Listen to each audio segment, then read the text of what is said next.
Bonjour à tous, merci de nous pratiquer, c'est l'heure du journal, dont voici les titres. Soubré, cacao culture, des plans de lutte contre la traite, l'exploitation et le travail des enfants, bientôt expérimentés dans la région de la Nawa. Le corps préfectoral de Béoumi, dirigé par le préfet Traoré Imelda, a décidé d'organiser les différents acteurs de la pêche afin de trouver les solutions aux problèmes qui minent ce secteur d'activité. Le nouveau directeur des services vétérinaires a défini ses champs d'action après la récente crise de grippe aviaire. Dr Kalo Vessali est prêt pour le combat contre la rage, la peste des petits ruminants qui décime les moutons, cabris et porcs. Dans le cadre d'un atelier tenu à Grand Bassam du 15 au 17 septembre qui vise à accélérer l'action pour l'élimination du travail des enfants dans les chaînes d'approvisionnement en Afrique, la directrice générale du travail, représentant le ministre ivoirien de l'Emploi et de la Protection sociale, a indiqué aux partenaires techniques et financiers que l'État de Côte d'Ivoire a élaboré des projets d'action qui seront expérimentés dans la région de la Nawa. Cet atelier a été une occasion pour la Côte d'Ivoire et ses partenaires techniques et financiers que sont l'Union européenne, le BIT, l'UNICEF, le projet Work No Child Business pour mutualiser leur vision sur les questions de lutte contre le travail des enfants dans la cacaoculture.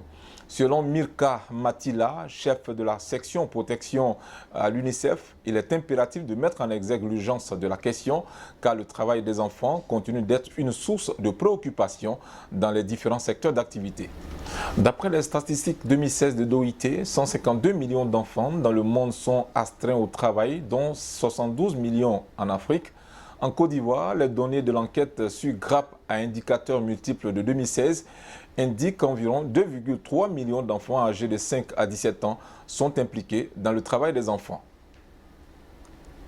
À Bomi, dans le centre de la Côte d'Ivoire, le corps préfectoral dirigé par le préfet Traoré Imelda s'est entretenu avec les différents acteurs de la pêche le mardi 14 septembre 2021 afin de trouver les solutions aux problèmes qui minent ce secteur d'activité. À cet effet, des résolutions ont été prises.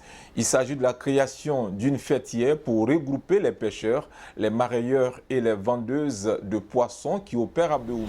Selon le préfet, sa structure sera le lien entre le secteur de la pêche et l'administration pour ensemble assainir le secteur de la pêche qui connaît des remous depuis plusieurs mois et aussi pour mieux structurer cette activité et dont vivent plusieurs familles.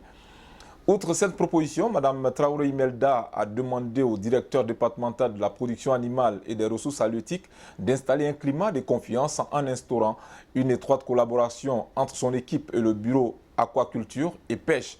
Elle a également exhorté les pêcheurs et marailleuses au respect des règles en vigueur pour ne pas tomber sous le coup de la loi. Les acteurs de cette filière se sont réjouis de la proposition de Mme le préfet. Confronté à la gestion du foyer de grippe aviaire découvert le 9 août 2021 à Mondoukou, dans le département de Grand Bassam, Dr Kalo Vessali, le nouveau directeur des services vétérinaires du ministère des Ressources animales et halieutiques de Côte d'Ivoire, et ses services ont déployé des stratégies en vue de circonscrire la crise. Ainsi, plus de 400 000 volailles ont été abattues dans un rayon de 3 à 7 km du foyer de cette épidémie virale et mis en place le protocole de surveillance épidémiologique en interdisant l'importation des volailles du Mali et du Ghana et qui ont aussi détecté des cas.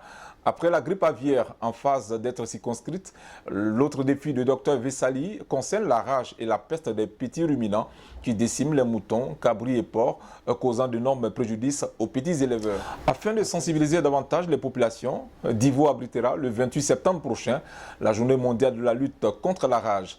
Le chef-lieu de la région du Log-Ibois a enregistré le décès d'un homme des suites de la rage. C'est ici que se referme ce journal. Merci de nous avoir suivis.